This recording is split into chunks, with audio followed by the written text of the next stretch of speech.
はい、どうも皆さんこんばんは、土屋です。今回は久しぶりに EDC の動画を撮っていきたいと思います。私が普段から持ち歩いている道具たち、2024年バージョンになります。イエイ。で、こちらに出ているのが私が普段から持ち歩いている道具たちになります。基本私手ぶらで出かけるのが好きなんで、ポケットに入れたり、ベルトのループにつけたりとか、なるべく薄くてコンパクトなものをメインで持ち歩いてます。もう少し荷物多い時とかはサコッシュやリュック使って、そういうところに入れたりもするんですけれど、このポーチはですね、この中では比較的かさばる方なので、状況に応じて持って行ったり持っていかなかったりするものになります。このポーチ以外の持ち物はもう基本どんな時でも持ち歩いてますね。ということで詳しく説明をしていきたいと思います。ではまず端っこからいきますか。こちらですね、レザーの2つ折りの財布になります。これ自分で自作したものですね。これ分かる人には分かってしまうんですけれど、既製品のパクリですね。はい。シュリンクスの一重フォールドっていうお財布があって、その形をパクって自分で作った財布になります。自作なんでね、材料費とか多分3000円ぐらいしかかかってないかなっていう感じで、あとこういった細かいところ、ここを締めて、この角にカードを差し込むんですけど、差し込みやすいようにこれ自分でカットして改造したりしていて、自作ならではの醍醐味というか、既製品の形をベースにはしてるんですけれど、細かいところを自分好みにカスタムできるっていうのが自作のいいところかなというふうに思ってます。で、この財布ですね、かなり薄いっていうのがこれ特徴になるんですけれども、私の近所にはですね、未だに現金しか使えないお店とかがあったりして、最低限の現金を持ち歩くために、こういった薄くてコンパクトな財布を使ってます。で、ここにお札入って、ここには小銭で、ここにはカードが5枚入りますね。この財布作ってからどんぐらい2年は経ったかな。かなりずっと使ってるんですけど、本当にこれ自分の中で最高峰的ですね。はい。もう本当に使い勝手が良すぎて、僕いつもお財布ケツのポケットに入れて持ち歩くんですけど、そのままね、椅子に座ったりしても全然お尻痛くならないし、本当に邪魔にならないので、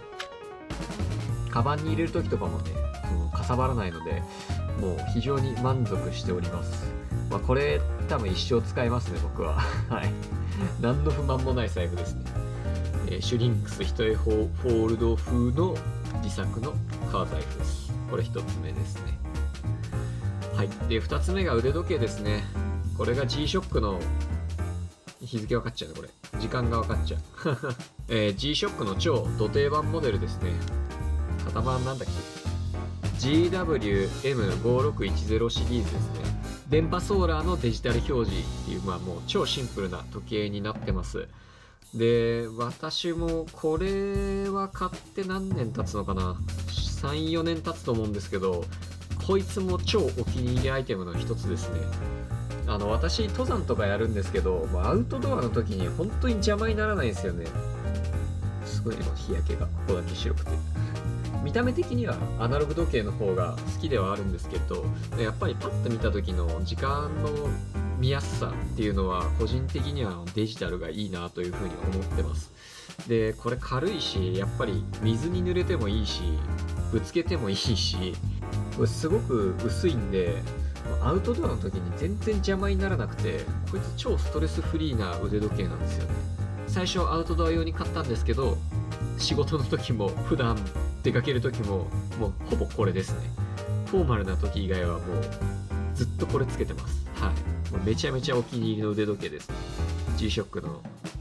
覚えらんね全然 GWM5610 シリーズです。はい。見た目もね、シンプルでいいよね。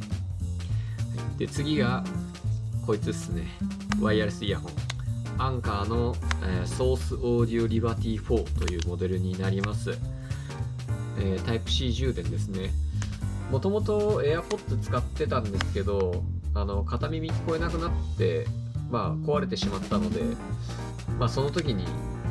他のメーカーのイヤホンってどうなんだろうと思って、これプレゼントでもらったものなんですけど、こいつもですね結構お気に入りですね。あんまり不満はないっす値段がいくらだったかな、1万円ちょいぐらいだっけ。AirPods と比べるとこいつ全然安いんですけど、でもノイズキャンセリングもあるし、外音取り込みにもできるし、で充電も結構持ちますし、この開け閉めのね動作も結構楽しい、気持ちいいです。はい。で大きさもですねそこまで大きくないんですよね。多分 AirPods Pro と同じぐらいかな、ケースとしては。なんでポケットにスッと入れられるので、これあんま不満なく使ってますね。強いて言えばあれかな、結構使ってる影響のせいかイヤーピースが取れやすくて、こんな感じでちょっと引っ張るだけでペコって取れちゃうんで、本当にたまにそのイヤホン耳からこう外す時にイヤーピースだけ耳に残るっていうことがたまにあります。それを除けばもうほぼ不満はないいいイヤホンだと思います。コスパがいいですね。壊れてもまた同じやつ買うかなっていう気になるイヤホンだと思います。アンカーのソース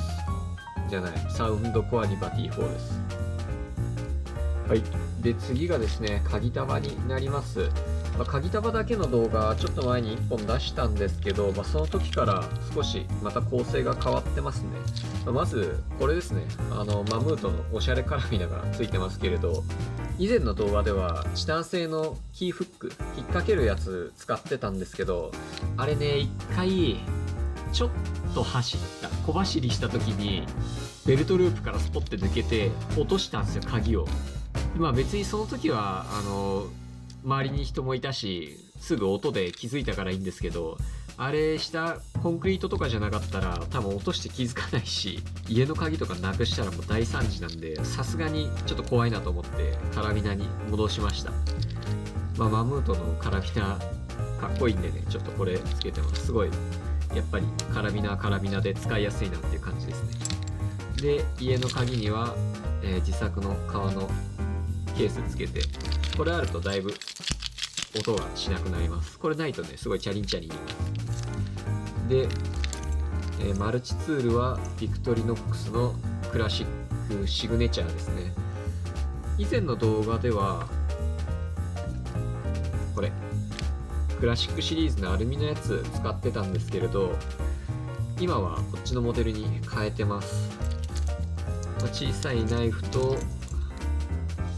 爪やすり、マイナスドライバー、ハサミとピンセット、そしてこいつですね、ボールペンがなんとついております。これねやっぱクラシックのこのアルミの方は薄くてすごいシンプルでいいんですけど、機能がねちょっと少なくて、こいつにボールペンとピンセットを足したような感じになるんですけれど、ピンセットね意外と使うなって最近思って、結構ねアウトドアで手にトゲが刺さった時とかねすごいピンセット役に立って、ピンセットをやっぱ欲しいなと思ってこのモデルにしましたね。でペンはねあんまり使わないんですけど、やっぱりね EDC といえばねペンなんすよ文房具をね持ち歩きたいんですよね。実際ねちょっと、出先で名前書くとか、書類書かなきゃいけないっていう時にちょこちょこっていう時に使えたりするんで、こっちのモデルにしてよかったかなというふうに思ってます。持ちにくいは持ちにくいですけど普通に使えますしね。で言わずもがなですけど、ハサミはすごい切れ味がいいし、ナイフもちっちゃい筒が十分使えますんで、こいつは特に登山の時に活躍しますね。アルプスとか、結構荷物絞っていくような参考だと大きな調理用ナイフっていうのは持ち歩かないので、基本的にこれ1本で全部やります。パッケージの開封とかちょっとした野菜のカットぐらいは全然できるので、これでやってますね。ハサミ切れ味結構いいんで爪切りにも使えます。爪がやっぱり割れてしまったりっていう時があって、そういう時はこのハサミで軽く整えてヤスリで削ればいいんで、非常に合理的な EDC だと思っております。ちなみにこれ目的なく持ち歩いてると軽犯罪法で捕まる可能性がありますので、そこはご注意くださいということで、はい。で次がですね iPhone ですね。こいつが12 Pro になります。中古で安くなってたんでね、12 Pro 買って使ってますね。カメラが結構いいんで、あまり重い荷物を持ちたくない時にすごく重宝してます。でこれは iPhone にアーバンアーマーギアのケースつけて、あとモフトの、スタンドを取り付けてますね。このねスタンド結構いいっすよ僕のはマグセーフじゃなくてもベタってくっつけちゃうやつを使ってるんですけど、このカード入れがね意外と便利で、今ちょっとこれモンベルのカードを入れてますが、普段はねジムとか歯医者の診察券とかを入れたりして、要はあれですよね、普段毎日その持ち歩く必要がなくても、その場合によって必要になるカード類とかを入れるのに使ってますね。あと駐車券とかもねスッと入れといてなくさないんで、すごい便利ですね。強いて言えばちょっと気になるところとしては、この引っ張り出す時にね引っかかりがあんまないんで、ちょっと出しづらいです。片手でこれ開こうとするとちょっとやりづらいですね。できなくはないですけど、ちゃんとスタンドとしても使えますし、横向きにも置けるしで、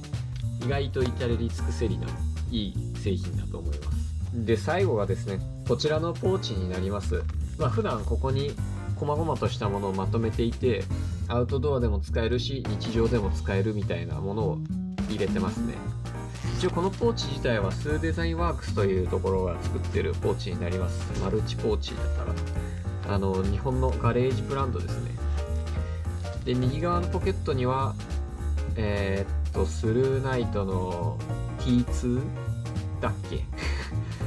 超コンパクトなモバイルバッテリーが入ってますね。これ 3000mAh ぐらいで、こっちのポケットには、絆創膏と耳栓と、あとこれ頭痛薬が入ってますね。これは絆創膏と頭痛薬はファーストエイドみたいな感じなんですけど、耳栓はですね結構テントで寝るときとか、屋外で寝るときですねに結構外の音気になるんで、耳栓すごい役に立ちます。やっぱりね睡眠しっかり取れないと次の日の行動に影響が出ますんで、一つ忍ばせておくといいと思います。耳栓で、表のこの小さいポケットにはメモ帳が入ってますね。これライトインザレインのノートをこれ横に真っ二つに切ってその半分を入れてます。たまにちょっとねアウトドア中にメモを取ったりするんですけど、これはロマンみたいなもんですね。はい。で裏のちびポケットにはティッシュ入ってます。子供用ティッシュみたいなやつで、ここのメインのところにはですねまず一つ目がこれですね。インチャージ 6in1 っていうケーブルになります。さっきのモバイルバッテリーと合わせて使うような感じですね。でこっち側が、給電側がタイプ A とタイプ C で、出力側が、タイプ C とライトニングと、これが、マイクロにも対応してるんで、これ1本あればいろいろな端子に対応できるというものにございます。でこいつですね、レザーマンの